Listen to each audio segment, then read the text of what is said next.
Cette fusée balistique V2 aurait dû permettre à Hitler d'éviter la défaite. Elle fut conçue par un ingénieur de 25 ans, Werner von Braun. Le régime nazi devait lancer des milliers de programmes d'armement technologiquement en avance à chaque revirement du conflit. Nous allons raconter cette histoire méconnue.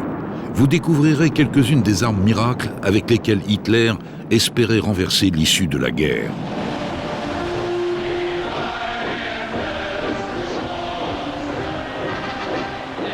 Le peuple s'est identifié dans son Führer. L'Allemagne se mobilise. Adolf Hitler triomphe. Le Führer veut la guerre. L'État nazi a pris le pouvoir. Hitler incarne, aux yeux des Allemands de 1933, une sorte d'issue de secours, une sorte de sortie de crise et en même temps une sortie d'humiliation qu'il va savoir mettre en place de façon extrêmement efficace. 1936, Hitler décide d'abolir le traité de Versailles. Le Reich compte 60 millions d'Allemands. L'industrie est mobilisée pour la guerre. Dès 1934, des bureaux d'études créent dans le secret des armes nouvelles. Il y a un discours de 1939 où Hitler mentionne des armes nouvelles, puisque par définition, tout programme d'armement est d'abord secret, mais il est fondamentalement nouveau. Il est certain que l'Allemagne nazie a d'emblée injecté des masses d'argent considérables dans des programmes d'armement tout neufs. Tout simplement parce que l'armée allemande était très faible lorsque les nazis arrivent au pouvoir, et voilà que d'un seul coup, le nouveau régime met de l'argent, met des ingénieurs, met des hommes, et lance parallèlement tout ce qui est novateur. C'est sur les côtes de la Baltique qu'Hitler décide de créer en 1936 un immense centre de recherche, Peenemünde, afin de développer des armes révolutionnaires. L'armée de terre développe un missile, le V2. La Luftwaffe, une bombe volante, le V1. Ce type d'armement n'était alors pas pris en considération par les autres nations. À l'époque, c'était le plus important laboratoire consacré aux armes dans le monde. Simplement, ces armes nouvelles ne deviennent réellement opérationnelles que dans la seconde partie du conflit, à partir de 1943.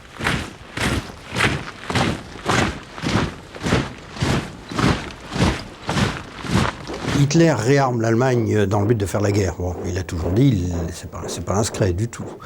Il la réarme avec des matériels qu'on pourrait qualifier de classiques, mais qui sont effectivement très performants parce que c'est à la pointe de l'état de l'art de l'époque. Le Messerschmitt 109 sera un redoutable tueur. C'est en région parisienne que nous avons rencontré un ancien imprimeur reconstruisant à l'identique un ME 109. Ce chasseur aurait été employé trop longtemps faute de remplaçant.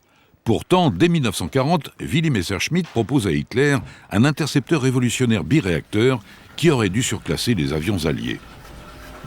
Quand la guerre a démarré, il s'est passé une chose, c'est qu'ils se sont aperçus qu'ils étaient supérieurs à tous les autres avions qu'il y avait sur le marché de cette époque-là, aussi bien anglais que russe. Alors le 109 que je construis, c'est une cellule que j'ai pu sortir d'Espagne en échange avec le musée de Madrid. Mais l'avion, on peut dire qu'il était pratiquement à l'état de ferraille. Il fallait donc repartir à zéro. Et j'ai commencé cette opération en 1985. À chaque fois, je trouve une pièce d'origine. Même dans des crashs, il y a des pièces, il y a au moins de 4 pilotes, il y a des pièces dans mon cockpit que le gars, il met la main dessus, c'est un pilote qui l'avait pendant la guerre dessus la main. Et c'est comme ça que je travaille. Afin d'obtenir des vitesses supérieures, des chasseurs équipés de fusées sont testés. C'est encourageant. Le Heinkel 178 sera le premier jet au monde à voler. Les premiers à faire voler ce moteur, ce sont les Allemands. Alors là, on peut se poser des questions. Pourquoi eux les premiers? Est-ce qu'ils sont meilleurs que les autres? Je ne le crois pas. Je crois que la réponse est tout à fait différente, elle est très politique. Donc Ernst Heinkel, là aussi, veut damer le pion à Messerschmitt, donc il fait construire cette machine, il la fait voler, puis il espère qu'à partir de là, il aura les crédits de Hitler pour fabriquer des machines en série et bien évidemment s'enrichir. Le fait est que ça ne va pas réussir. Les premiers avions à turboréaction fabriqués par Heinkel sont très très loin d'être au point. Et il y a encore beaucoup de travail à faire. Dès les années 40, les nazis, faute d'une stratégie établie, stoppent le développement intensif des chasseurs à réaction. Ils constituaient pourtant une avance technologique considérable. Il y avait un autre bimoteur qui avait volé dès 1939 et qui avait été conçu par Ernst Heinkel. Alors pourquoi est-ce que cet avion n'a pas été construit en série? il y a un problème de moteur. Les moteurs ne sont pas assez puissants, ils fonctionnent mal. Il y a un problème sur l'avion aussi qui n'est pas vraiment conçu pour atteindre des vitesses très très élevées, qui est trop lourd. Donc tout ça, ça met trop de temps à être mis au point, et c'est pour ça qu'Hitler fait arrêter ces programmes-là. Il veut quelque chose qui soit prêt tout de suite.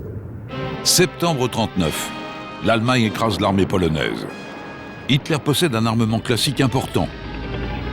Mai 1940, l'emploi conjugué des divisions blindées et de l'aviation d'attaque mettent l'armée française en déroute. Le Führer a la conviction que la guerre éclair va lui apporter une victoire totale. Il va se trouver qu'il va être surpris par la rapidité de ses victoires.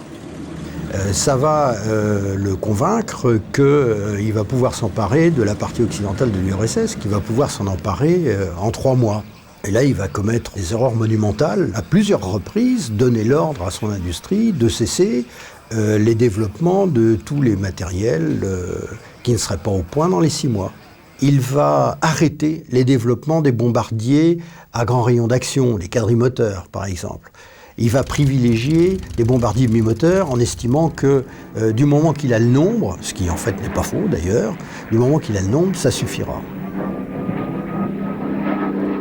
Alors, le cas de Göring est très particulier. D'abord, Göring, c'est l'un des premiers compagnons d'Hitler.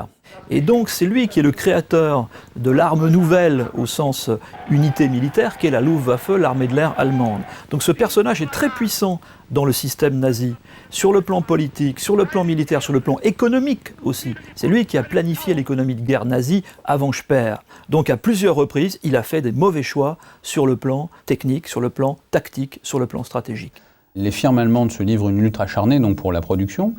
L'élément politique intervient d'ailleurs de manière draconienne. Concrètement, donc, quand par exemple dans le cas du ministère de l'Air, quand une spécification a été mise, plusieurs sociétés tentent de mettre au point des prototypes, et parfois, je veux dire, ce n'est pas forcément le meilleur prototype qui est retenu, mais c'est surtout celui de la société la plus en vue, on va dire, politiquement. C'est comme ça, par exemple, que la société Messerschmitt arrivera à écarter d'autres concurrents comme Heinkel, par exemple, qui produisait également de très bons appareils, mais qui n'a pas eu, on va dire, l'oreille du Führer, d'une certaine manière. Été 1940. La bataille d'Angleterre fait rage. Les escadrilles allemandes sont décimées. C'est la première défaite nazie. Dès le début du conflit, les Britanniques ont été en mesure de contrôler l'espace maritime de l'Atlantique et ainsi d'assurer leur approvisionnement avec les États-Unis. À partir du moment où l'Allemagne est incapable de maîtriser le contrôle de l'Atlantique, elle a perdu le contrôle de l'espace maritime mondial. Très rapidement, donc dès septembre 1940, les sous-marins allemands s'installent donc sur les ports français de l'Atlantique et commencent à des opérations donc dans l'Atlantique Nord pour contrer justement le trafic allié.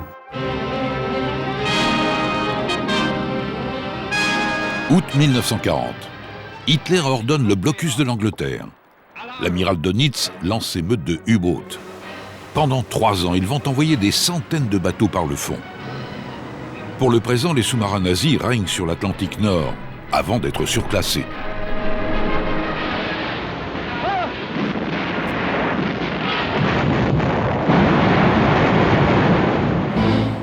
Juin 1941.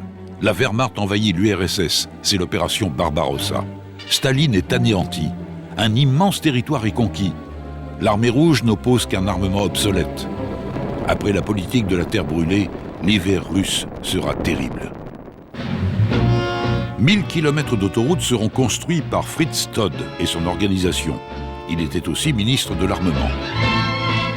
Todt a été ensuite chargé de la mise en œuvre de la politique de fabrication des armements et des munitions. Et cet homme est aussi quelqu'un qui a une très grande connaissance des États-Unis. Et donc, lorsqu'il comprend en décembre 1941 que 2 choses se produisent simultanément. D'abord, l'échec de l'armée allemande devant Moscou, et d'autre part, l'entrée en guerre des États-Unis après Pearl Harbor, il a compris que stratégiquement, l'Allemagne nazie allait perdre. Donc Todt devient un personnage qui, dans l'entourage d'Hitler, préconise un changement d'orientation, préconise l'arrêt de la guerre contre les alliés occidentaux de façon à concentrer l'effort de guerre sur la Russie. Et selon toute vraisemblance, même si jamais une preuve formelle n'en sera apportée, l'accident d'avion dont il est victime au mois de février 1942 n'avait pas que des causes techniques.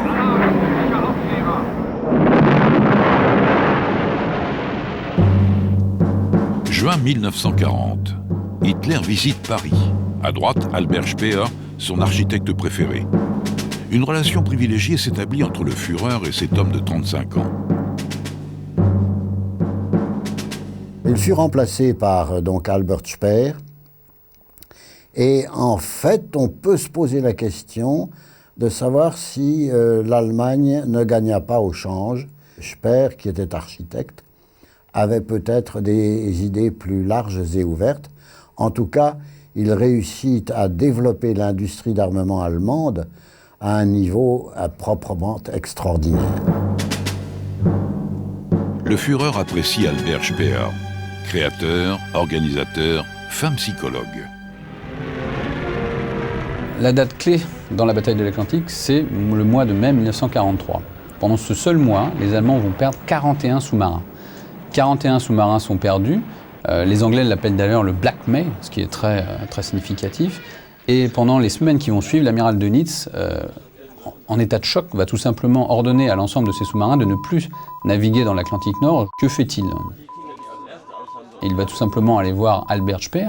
Albert Speer va proposer donc à l'amiral Dönitz de prendre en charge directement avec de nouvelles structures la production des sous-marins.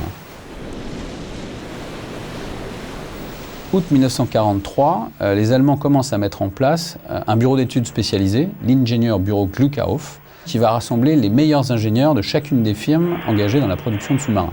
En quelques mois, ils vont réussir la prouesse de dessiner les plans de 2 nouveaux sous-marins, entièrement révolutionnaires pour l'époque, donc le sous-marin type 21 et le sous-marin type 23.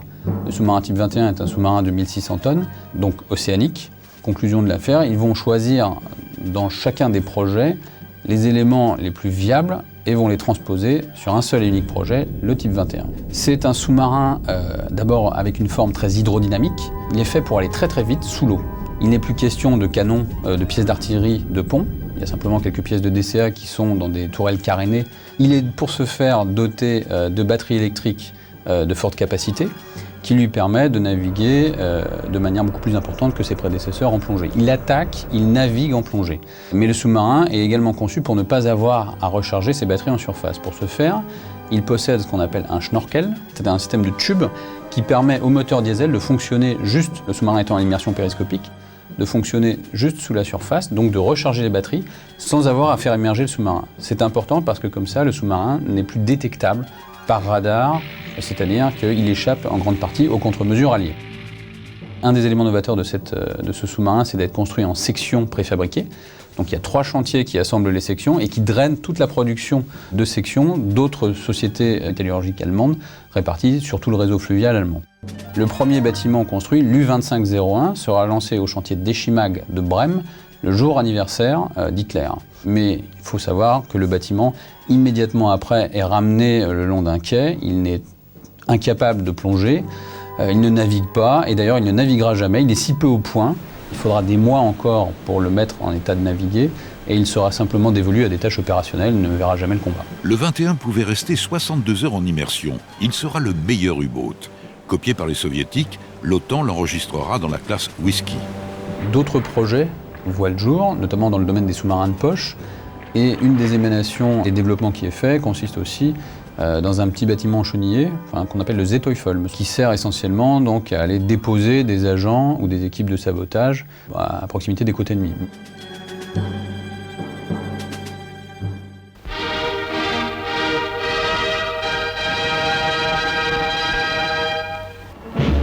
Le Führer et les fanatiques qui l'entourent veulent l'arme totale, la bombe atomique. Dès 1938, le physicien allemand Otto Hahn a mis en évidence la fission de l'atome. Les nazis ont une certaine avance. Dans cette course à la bombe, plusieurs équipes allemandes travaillent intensément. Objectif, anéantir l'Amérique. Speer devient ministre de l'Armement en février 1942. Or, à ce moment-là, il y a une convocation à une première réunion qui doit se tenir au ministère de la Guerre, je crois, au sujet de l'énergie nucléaire. La plupart des chercheurs allemands y participent. On demande, c'est Mills, je crois, qui a demandé à Heisenberg quelle serait la taille d'une bombe atomique. Heisenberg fit comme un ananas. Ça représente environ 15 kilos d'uranium. Speer demanda ensuite, plus tard, à Heisenberg, combien vous faudrait-il d'argent? À cela, Heisenberg répondit par un chiffre si ridicule, parce qu'il était très faible, que Speer dit à Milch, bon, je crois que la question n'est pas encore au point, par conséquent, nous ne pouvons pas poursuivre. Alors qu'en 1942, les Américains avaient déjà décidé le projet Manhattan, les Allemands, qui en 1942 avaient peut-être encore une certaine avance sur les Américains, lâchèrent le peloton. Très longtemps, on a pensé que le nazisme était une pyramide de pouvoir. On sait aujourd'hui par les recherches historiques que c'est en fait une jungle compétitive entre différents groupes de pression, entre le parti nazi, entre la SS, entre la grande industrie, entre le ministre de l'armement, le tout-puissant Albert Speer. Et en quelque sorte, Hitler, c'est l'arbitre qui va de temps en temps donner raison à tel ou tel groupe. Le caporal de 1918 est devenu le Führer. Autodidacte, il doit trancher, faire des choix sur les nouvelles armes. L'entourage d'Hitler le manipule et lui ment. « 1942-1943, sur le front de l'Est, la défaite s'annonce totale. Les nazis tentent de retourner l'issue de la guerre en mettant en œuvre des armes inédites. Hitler a toujours été très sensible au projet un petit peu pharaonique. Tout ce qui est grand, colossal, pour faire un mauvais jeu de mots, intéresse Hitler. C'est le cas notamment dans le domaine de l'architecture, des canons à longue portée. On peut évoquer effectivement le canon de 600 mm qui tirait sur Sébastopol. Hitler est toujours sensible à ce type de projet pharaonique.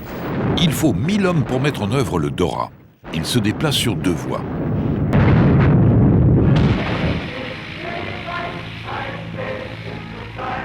Alors au début de la Deuxième Guerre mondiale, les Allemands ont une force que les autres n'ont pas, c'est qu'ils ont une force de transport militaire considérable. Ces avions, ce sont des Junker 52, c'est un avion de transport qui date des années 30, et les pertes en Junker 52, dès 1940, sont considérables. L'état-major a cherché des remplaçants. Là, Messerschmitt a une idée, c'est de fabriquer un planeur. Ce sont des machines qui sont censées être remorquées jusqu'au champ de bataille et qui sont censées se poser dans un espace très petit et qui sont à la limite périssables. Messerschmitt fabrique cet énorme planeur qui est monstrueux, dans lequel on peut mettre un canon de 105, on peut mettre jusqu'à une 60aine d'hommes et qui fonctionne bien. L'inconvénient, c'est que pour le remorquer, il faut un gros bombardier. Pour pallier cet inconvénient, eh bien, on va décider de mettre des moteurs à ce planeur. La France fabrique encore des moteurs et on va utiliser ces moteurs français. C'est le plus gros avion de transport de la Deuxième Guerre mondiale. Les Allemands sont encerclés à Stalingrad. Quelques-uns des 200 Messerschmitt Gigant 323 construits forcent le blocus, mais apportent trop peu d'armement et de ravitaillement.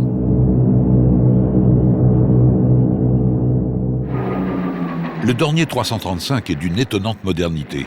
Sa vitesse, 750 km/h. Ces moteurs sont dopés par l'injection d'eau et de méthanol. Seules quelques dizaines furent engagées dès octobre 1943. Le traité de Versailles a eu sur l'industrie allemande double influence. C'est qu'il a obligé les ingénieurs à travailler avec des tout petits moteurs, donc à faire une aérodynamique très très poussée. Et puis il a retardé la mise au point des moteurs puissants. À partir de 1943, il est évident pour les Allemands qu'ils n'arriveront pas à mettre au point les moteurs puissants dont disposent les Britanniques et les Américains, c'est-à-dire des moteurs de plus de 1600-1700 chevaux. Le seul moyen de pallier le manque de puissance, c'est l'aérodynamique.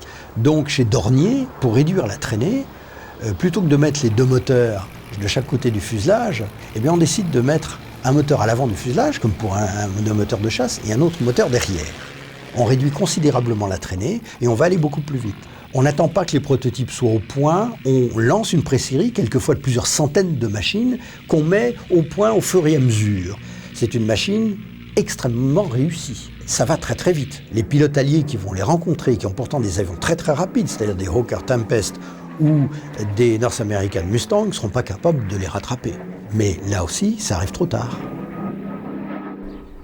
L'ingénieur Ferdinand Porsche est un autodidacte. Il travaille depuis 1934 au projet d'une voiture populaire. C'est la volonté du Führer. 1938, la voiture est au point. Ferdinand Porsche tient à l'arrière, Hitler à l'avant à droite, au volant, Ferry, le fils de Porsche. 55e anniversaire du Führer. L'ingénieur autrichien Porsche est présent. C'est un membre du premier cercle. 1942, Porsche présente à Hitler la maquette d'un futur monstre de 188 tonnes. Son blindage sera de 60 à 240 mm. Sa lenteur le condamne, il aurait dû être fabriqué en nombre. Le char Maus, est un char de 150 tonnes, me semble-t-il, a été développé par la société Porsche sur des fonds privés, mais avec l'appui du Führer et contre l'avis, en revanche, de l'armée de terre, qui ne souhaitait pas le développement d'un tel engin. Le développement de cet engin va se faire pendant plusieurs années, dans les années 41, 42, 43. Plusieurs prototypes vont même être construits, testés sur les champs d'essai de l'armée de terre, par exemple à Kummersdorf. Il faut dire qu'Hitler pensait, grâce à des engins comme le Maus, retourner concrètement les opérations militaires en sa faveur. Hitler envisage son utilisation comme un bunker sur chenille. Maus est étanche. Il peut franchir les fleuves, évitant les ponts trop fragiles. Les soviétiques récupèrent un exemplaire visible aujourd'hui dans un musée proche de Moscou.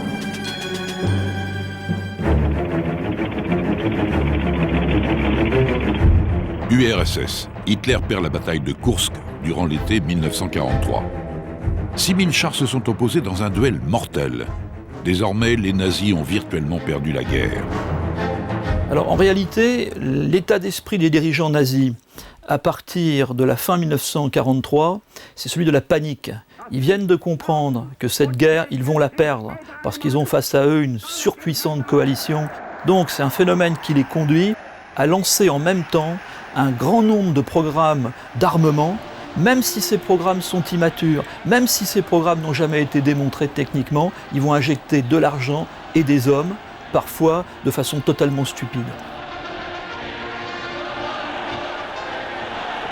L'Allemagne va se trouver dans des circonstances là, très très particulières. Elle manque de matières premières, ça elle le sait depuis le début. Elle commence à manquer d'hommes parce que les pertes sont énormes. Hitler pense qu'en faisant un bond technologique, il va pouvoir compenser par la qualité de certains matériels ses insuffisances numériques. Donc il va effectivement encourager des programmes d'avant-garde, en particulier les avions à réaction, sans parler des hélicoptères. Il y a en Allemagne Heinrich Focke. Heinrich Focke s'intéresse aux hélicoptères par passion personnelle, mais aussi parce que ça lui permet de se détourner un peu de ce régime nazi qu'il n'aime pas beaucoup. Et puis, il y a aux États-Unis un émigré russe qui est Igor Sikorsky. Focke arrive à mettre au point un hélicoptère à 2 rotors. Ça simplifie beaucoup de problèmes, les 2 rotors. Cette petite machine vole assez bien, on décide de faire une machine beaucoup plus grosse avec un moteur de 1000 chevaux. Et puis effectivement, ça a l'air de fonctionner très très bien. Et dans les façons de faire allemandes de l'époque, où il faut faire tout très très vite, eh bien avant même que le prototype soit au point, on va en commander plusieurs centaines d'exemplaires. Cet hélicoptère était capable de soulever des charges lourdes en altitude, donc c'était a priori une très bonne machine. Il ne sera jamais mis en service, faute de temps. La guerre va se terminer avant. Le petit colibri d'Anton Flettner va être utilisé sur des bateaux, en fait. On va faire des essais sur des bateaux dans le même but. C'est plus facile à manier qu'un avion sur une catapulte, beaucoup plus facile, très rapide à mettre en œuvre, et ça permet de faire de l'observation loin devant les bateaux. Mais on n'ira pas plus loin. Munich, Deutsche Museum. Les conservateurs allemands ont reconstitué une très riche collection d'armes miracles. L'une des plus étonnantes, le Natter ou Viper. Cet avion-fusée en bois a été construit fin 1944 afin de tenter d'intercepter les forteresses volantes alliées à 12 000 mètres d'altitude. Le moteur fusée Walter était récupéré après chaque tir, puis réutilisé. Le Natter ne fut construit qu'à 12 exemplaires. Ils ne seront utilisés que pour des tests. Lors du premier essai, le pilote se tua. C'était un avion-fusée intercepteur. L'avant était composé d'un bloc de béton qui renfermait une douzaine de roquettes. Elles devaient être tirées en groupe pour détruire les bombardiers ennemis. Après cette mission désespérée, l'arrière de l'intercepteur regagnait le sol à l'aide d'un parachute.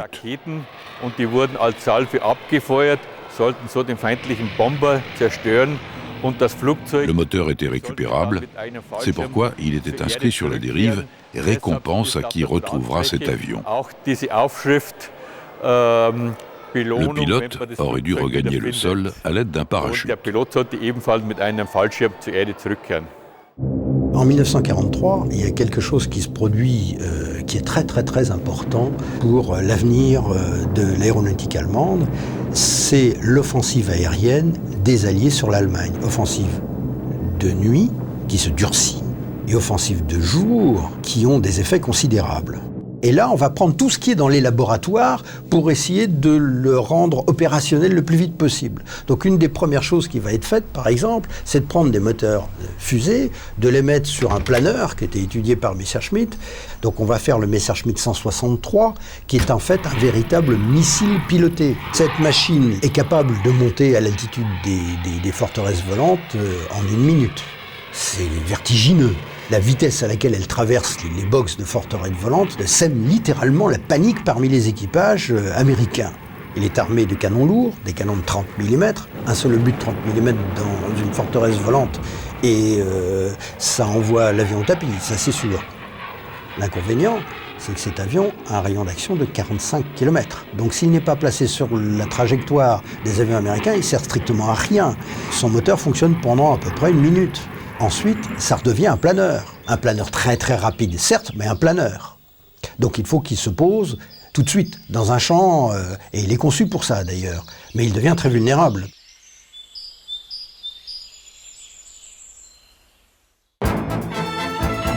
Avant la guerre, le vol à voile permet aux nazis de former des pilotes. Les frères Horten dessinent une dizaine d'ailes volantes remarquables. 1942, les frères Horten construisent le Géo 229. La surface de l'appareil est constituée d'une substance peu détectable. C'est le premier avion furtif. Dans l'état de panique où se trouve l'Allemagne à partir de 1944, on essaie à peu près de faire feu de tout bois. Il y a les études sur l'aile volante, parce que pour tous les ingénieurs aéronautiques du monde entier, ça ils le savent, une aile volante, ça a théoriquement un rendement très supérieur à un avion. Il n'y a pas la traînée du fuselage, il n'y a pas la traînée de l'empennage. On va aller beaucoup plus vite ou on va aller beaucoup plus loin. Les frères Horten fabriquent des ailes volantes, et là aussi, dans l'état de panique où se trouve l'Allemagne, bah oui, le projet est bon à prendre.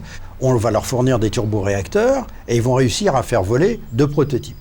On sait donc que ces machines volent convenablement, mais qu'il y a d'énormes problèmes posés par la stabilité. C'est très intéressant l'aile volante. C'est même tellement intéressant qu'on continue de travailler dessus au XXIe siècle. 2 milliards de dollars, c'est le coût de l'avion furtif américain B-2. Des dizaines d'études de bombardiers à réaction furent réalisées. Seul l'Arado 234 remplit des missions. Le problème des avions allemands, c'est que les turboréacteurs, c'est des turboréacteurs de première génération, ils manquent de puissance. Donc ça ne permet pas de fabriquer des avions capables d'emporter de grosses charges. Autrement dit, on met qu'un seul homme à bord. Les 2 avions à turboréacteurs qui sont en préparation, il y a un Messerschmitt et il y a un Arado. Ces 2 avions ne vont entrer en service qu'à partir de l'été de 1944. Lors des tests, le train d'atterrissage trop lourd est remplacé par un chariot.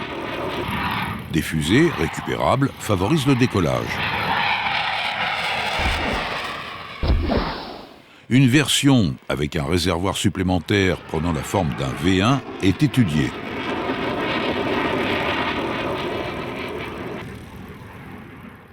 « 14 quadrimoteurs seront construits. C'est une première. » Donc les premières missions qu'on assigne à cet avion, c'est la reconnaissance.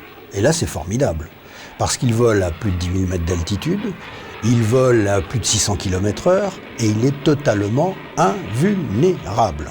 Il y a un Arado 234 qui, en juin 1944, basé à Reims, va photographier jour après jour le débarquement des Alliés. Il va ramener des milliers de photos. Ces photos vont être l'image de la défaite en marche. Cet Arado, qui est quand même extrêmement performant, Hitler veut absolument qu'on en fasse aussi un bombardier. Et on va en faire un bombardier.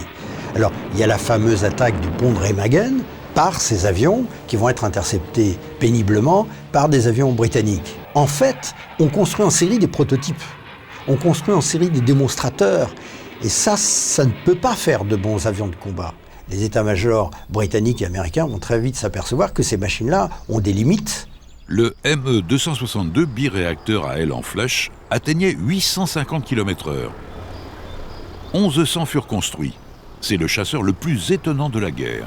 Willy Messerschmitt en particulier a promis à Hitler qu'il allait lui donner un avion à turboréacteur extrêmement rapide et très capable, avec une autonomie suffisante, c'est le Messerschmitt 262. Hitler, dans son délire, ne conçoit la guerre que comme une offensive. Or, l'avion offensif par définition, c'est le bombardier. Donc il souhaite que cet avion soit un bombardier. Messerschmitt n'a pas du tout pensé à un bombardier, il a pensé surtout à un avion très rapide, donc un chasseur. L'état-major, pour lui, la priorité, c'est la chasse, pour arrêter l'ennemi. Ce qui va se passer, c'est que l'état-major va mentir à Hitler. Si le Messerschmitt 262 est retardé, c'est par ses moteurs. Les turboréacteurs, c'est très difficile à mettre au point. Les avions qui arrivent complets en unité ont des pannes extrêmement fréquentes. On considère que le taux de disponibilité des avions était de 25%. Alors le problème aussi des avions en réaction, c'est qu'ils vont trop vite pour leur cible. Et quand on vole beaucoup plus vite que la cible, ça laisse peut-être une seconde, une demi-seconde pour viser, pour tirer. Sur l'ordre d'Hitler, le général Galland organise une unité de ME-262. Les pilotes sont volontaires et chevronnés. Galland est subjugué par le potentiel du ME-262 qui attaque les forteresses volantes à 850 km/h. Très vite, les Alliés réagissent et interceptent les chasseurs au décollage et à l'atterrissage. La stratégie des Anglo-Américains concernant la production aéronautique est radicalement différente. L'Amérique devient l'arsenal des Alliés. La maîtrise du ciel étant absolue, de gigantesques usines aéronautiques sont construites. La forteresse volante B-17, mise au point par Boeing avant la guerre, fut construite sous licence à 12 700 exemplaires par 4 autres avionneurs. Les nazis produisaient de nouveaux avions en petite quantité, sophistiqués mais inachevés. En permanence, la Luftwaffe a annoncé à Hitler au début de la guerre qu'elle était à elle seule capable de gagner le conflit. Et très rapidement, la Luftwaffe s'est trouvée en état d'infériorité par rapport à l'aviation anglaise et américaine. Et donc, sans arrêt, la recherche de Göring, ça a été de trouver de nouveaux moyens de suprématie aérienne, parmi lesquels le V1, puisque c'est la Luftwaffe qui a lancé le programme de V1. Le V1 est destiné à démoraliser les Britanniques. Il transporte 830 kg d'explosifs, un peu plus que la fusée V2, mais coûte 1000 fois moins cher. Les V1 ont été lancés pendant 10 mois à partir de 96 rampes situées en France.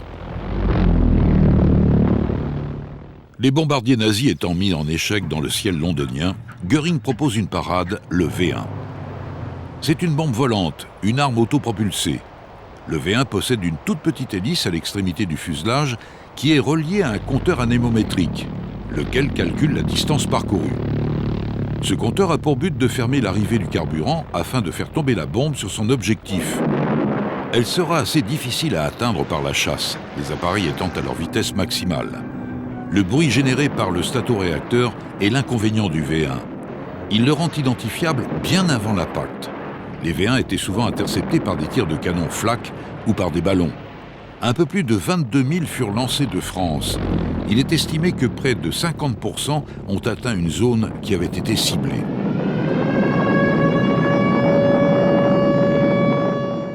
Goebbels, c'est quelqu'un qui est d'une fidélité sans faille à Hitler, mais c'est aussi quelqu'un qui est parfois assez réaliste. Et il a compris, lui, assez vite, que la guerre allait mal tourner pour les nazis. Voilà pourquoi, en juin 1944, lorsque entre en service une première arme nouvelle, le V1, la bombe volante, il invente une formule de propagande Il appelle ça la Vergeltungswaffe 1, l'arme de représailles numéro 1. Et dans le mot représailles, il essaye de présenter le V1 comme une réponse au bombardement allié, pour tenter de regonfler le moral de la population allemande. Die höhnische Frage aufgeworfen, ob die neue Waffe, die ich dort angekündigt hätte, etwa im Propagandaministerium statt im Rüstungsministerium erfunden worden wäre.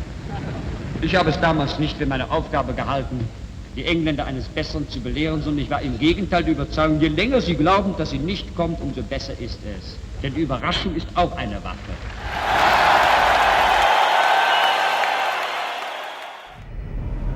Le V2, l'arme la plus sophistiquée des nazis, atteint 5600 km/h. Seuls 738 kg d'explosifs sont emportés. 3 octobre 1942, c'est le succès. Hitler félicite Walter Dornberger et von Braun. Donc pourquoi les Allemands s'intéressent à la fusée alors qu'aucun autre pays ne le fait concrètement pendant la même période? La conception d'une fusée permet de contourner le traité.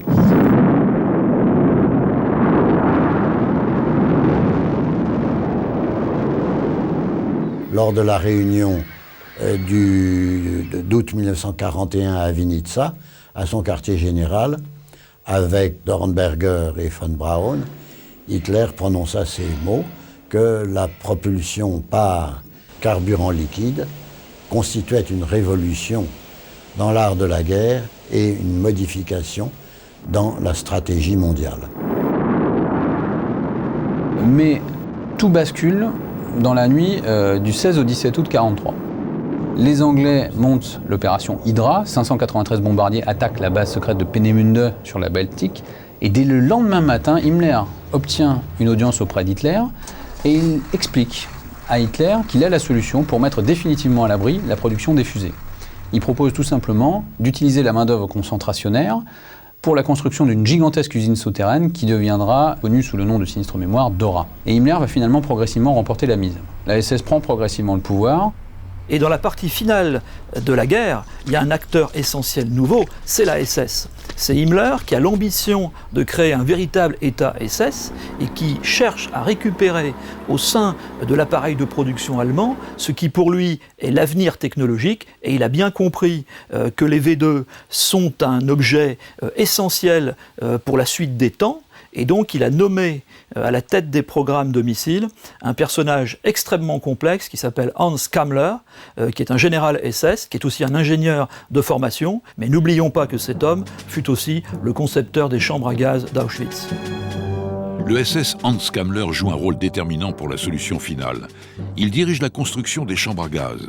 Par ses méthodes féroces, Kammler fait creuser dans le roc 20 km de tunnels de l'usine de Dora. Non seulement il prend le contrôle de la fabrication de l'A4V2, mais aussi de l'ensemble des usines souterraines Mittelwerk dans le Harz, où l'on fabriquait l'A4V2, le V1, des fusées Rheintochter, Feuer-Lily, et aussi des moteurs à réaction pour les nouveaux avions à réaction. Himmler met en esclavage les travailleurs forcés pour construire l'immense usine souterraine de Dora où sont assemblées les principales armes secrètes, telles le V2. Plus de 60 000 travailleurs forcés seront victimes d'une barbarie inouïe. 20 000 mourront. Le chef des SS leur fait bâtir un complexe de camps de concentration à proximité de l'usine. Les Américains découvriront un charnier de plusieurs milliers de corps. Les SS firent plus de victimes que l'emploi des nouvelles armes miracles d'Hitler. Alors en 1943, le Reich nazi décide de mettre en œuvre son arme nouvelle essentielle, la fusée V2. Pour ça, il lui faut des installations de tir qui soient dans le rayon de la fusée, c'est-à-dire à environ 200 km de Londres. Et c'est pourquoi ils choisissent le nord de la France pour établir leurs installations. Mais aussi 4 canons géants de la batterie Todd sont implantés au cap Griné. Ils bombardent l'Angleterre et ses navires avec des obus de 380 mm. Dans un premier temps, les Allemands construisent un blockhaus classique. Mais celui-ci est rapidement détruit par l'aviation alliée. Plusieurs bombardements atteignent mortellement le bunker d'Eperlek. Les missions de l'usine souterraine sont de produire de l'oxygène liquide et de préparer les V2 au tir. Le bunker, trop endommagé, est abandonné. Aucun V2 ne décollera jamais d'Eperlek. Et donc, il est décidé, à la fin du mois d'août 1943, de passer sous terre, de construire un complexe souterrain et de protéger ce complexe souterrain par un gigantesque blockhaus de forme circulaire baptisé la coupole. La question pour les Allemands, c'est de construire en quelques semaines un gigantesque ouvrage de béton armé et d'éviter que les bombardements ne viennent enrayer le chantier. C'est pourquoi ils mettent au point une nouvelle technique qui consiste à bâtir un moule au sommet du plateau où nous sommes, et ensuite à couler à la surface de ce moule une énorme masse de 55 000 tonnes de béton armé, et lorsque ce béton armé est solidifié, ils enlèvent le moule. Et donc, immédiatement, le site est protégé, le site qui est souterrain pour l'essentiel. Alors la mission de ce site, c'est d'abord de stocker plusieurs centaines de fusées V2. Ensuite, de les préparer au tir. C'est une machine très complexe qui utilise de l'oxygène liquide, de l'alcool, qui a des réglages extrêmement précis. Et la troisième mission, c'était de lancer cette fusée contre Londres, qui est distant d'environ 190 km du site de la coupole. Là encore, ce nouveau bunker ne fut jamais utilisé. Et donc le site a été découvert par les services secrets alliés au mois de septembre 1944. Ils ont eu une fausse joie, celle d'avoir éteint le danger, mais le problème c'est que 3 jours plus tard, le 8 septembre, les premiers V2 sont lancés, contre Paris pour le premier, contre Londres pour le second, depuis la Belgique et depuis la Hollande. Donc on est passé de sites de tir fixes énormes comme celui de la coupole à des sites de tir mobiles, ce qui sera d'ailleurs l'avenir des missiles dans la fin du XXe siècle.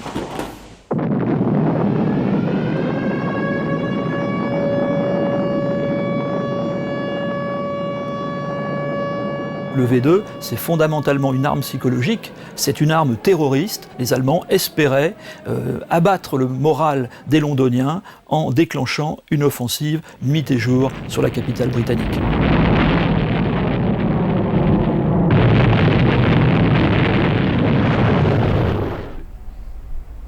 Orienté sur Londres, le canon inédit V3 aurait dû tirer 120 obus par jour. En 1943, à l'été, sort un nouveau projet d'armement, celui d'un canon dit à charge multiple avec des tubes gigantesques d'environ 150 mètres de long. Et il y a une telle panique à la tête de l'État nazi qu'on donne les crédits pour lancer à la fois la fabrication de l'arme et la construction du site de tir près de Calais, en France. Or, l'ennui, c'est que ce système de canon, avec des charges qui devaient éclater progressivement au fur et à mesure de l'avancement de l'obus dans le tube, ce type d'arme n'était pas technologiquement maîtrisable en 1943-1944. Et ce n'est que le 7 juillet 1944 qu'un bombardement effectué par 16 bombardiers lourds Lancaster, chacun muni d'une bombe de 6 tonnes, attaque Mimoyek. 2 de ces 16 bombes atteignent l'objectif, l'une qui pénètre par un hasard extraordinaire et heureux dans une de ces ouvertures, descend dans le tunnel et explose en bas, provoquant l'effondrement d'une partie du niveau inférieur. Jamais le site du canon à charge multiple de Mimoyek près de Calais n'a pu être opérationnel et donc les Allemands seront réduits à utiliser une version réduite du canon d'une 60aine de mètres de longueur qui a tiré quelques dizaines d'obus de faible poids sur la ville de Luxembourg. Est de l'Allemagne, grand quartier général. Hitler est devenu un vieillard. Sa santé est à présent défaillante, il a une maladie de cœur et il montre les premiers signes de la maladie de Parkinson. Général Hans Guderian. Hitler porte désormais des gants afin de dissimuler la maladie qui empire. C'est avec la main gauche qu'il salue ses officiers. Le Führer commence à sombrer. La SS a pris le pouvoir, le Reich agonise. Parmi les 2 à 3 000 projets d'armes miracles mis en œuvre, plusieurs types de missiles très innovants sont développés. Objectif, intercepter les bombardiers et les navires. Hier sehen Sie 2 Flugkörper. Là, vous voyez deux missiles. Le plus important est le Heinz 293. Cet appareil a été spécialement conçu afin d'être une bombe télécommandée. Il devait être principalement mis en œuvre contre des cibles navales, mais il a rarement été utilisé à ces fins. Le missile Heinz a été construit à 2000 exemplaires. Ce qui est particulier à cette bombe, c'est qu'elle a sous le fuselage un moteur fusée qui accélère l'engin, ce qui donne à l'équipage la possibilité de corriger la trajectoire du missile et augmente ainsi la précision de l'impact. Cela accroît la sécurité de l'équipage car la bombe se déplace en planant vers la cible. Pendant la Deuxième Guerre mondiale, ces missiles étaient équipés d'ordinateurs afin de calculer leur trajectoire. Ils furent les premiers ordinateurs. On ne les appelait pas encore ordinateurs, mais elektrische Plancalcul. Il y eut, à la fin, dans les derniers mois de la Seconde Guerre mondiale, une grande quantité de programmes spectaculaires développés en Allemagne. Ce n'était pas seulement motivé par des besoins militaires, mais aussi parce que les instituts de recherche et développement ou les entreprises voulaient occuper leurs équipes afin qu'elles ne partent pas au front. C'est pourquoi des appareils exotiques, insensés, ont été construits. Les responsables de ces programmes envoyaient des rapports très positifs à Berlin, alors que les études n'étaient pas abouties. Les responsables nazis de Berlin, aux abois, répondaient alors qu'il fallait continuer à tout prix ces projets.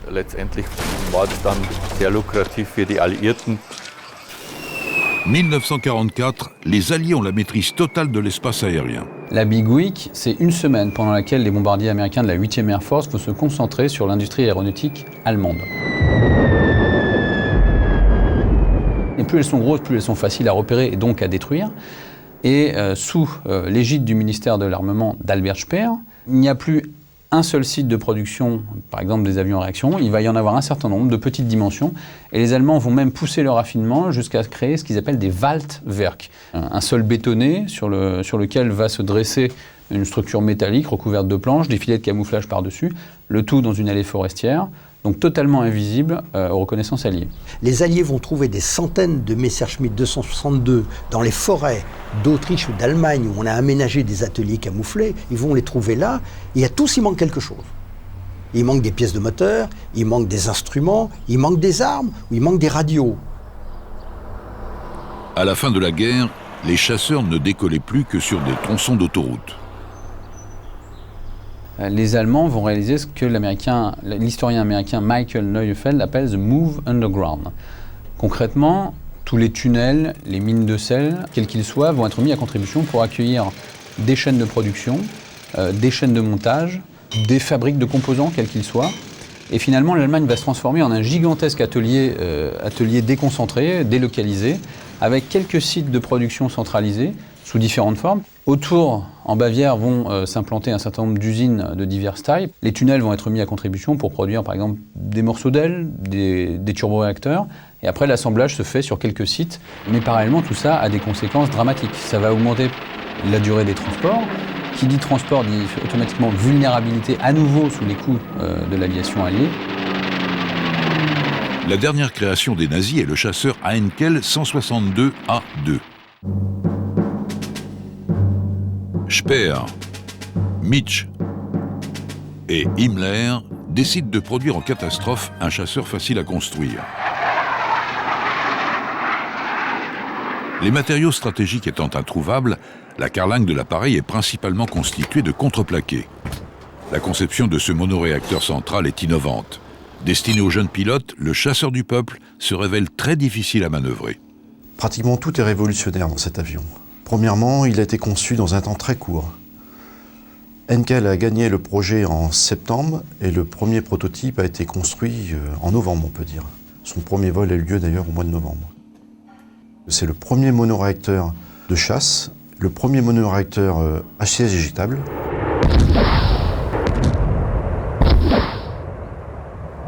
200 exemplaires sont construits. Seul un groupe d'une trentaine d'appareils est engagé à la frontière danoise, un mois avant la capitulation.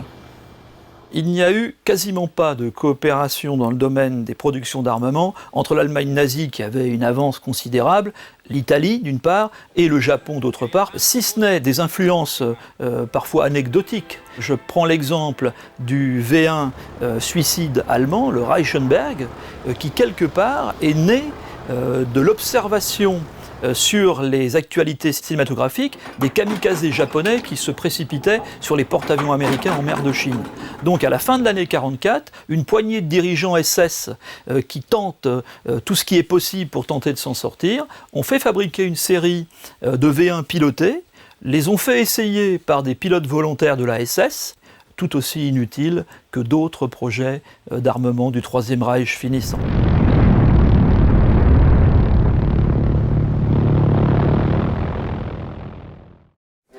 Printemps 1945, le miracle ne s'est pas produit, Hitler s'est donné la mort. La défaite des nazis est totale. Berlin est écrasé par les bombardements soviétiques. Une nouvelle guerre s'annonce, froide.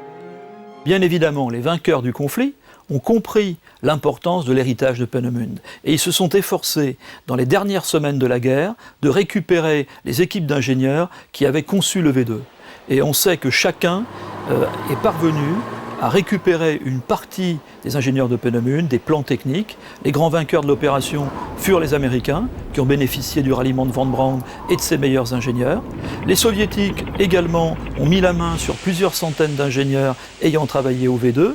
Et on l'ignore souvent, la France, elle aussi, a récupéré une soixantaine d'ingénieurs du programme de fusée nazi qui ont travaillé ensuite pour l'armée française et ultérieurement pour Ariane.